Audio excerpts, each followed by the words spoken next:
ولی زناگارا خیال میکنن کیف کردیم بود و نسیو کیف کردیم. او شرمندگی در پیش توبه نکرده رها.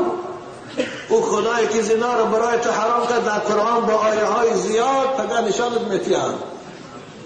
ولا تقربوا الزنا انه كان فاحشه ولا يزنون ومن يفعل ذلك يلقى اثاما.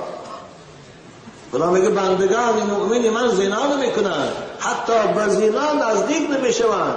کسی زنا میکند توبه نکرده اگر مرد در چاه دهشتناکی که نامش اسامه است او را انداخته میشوند.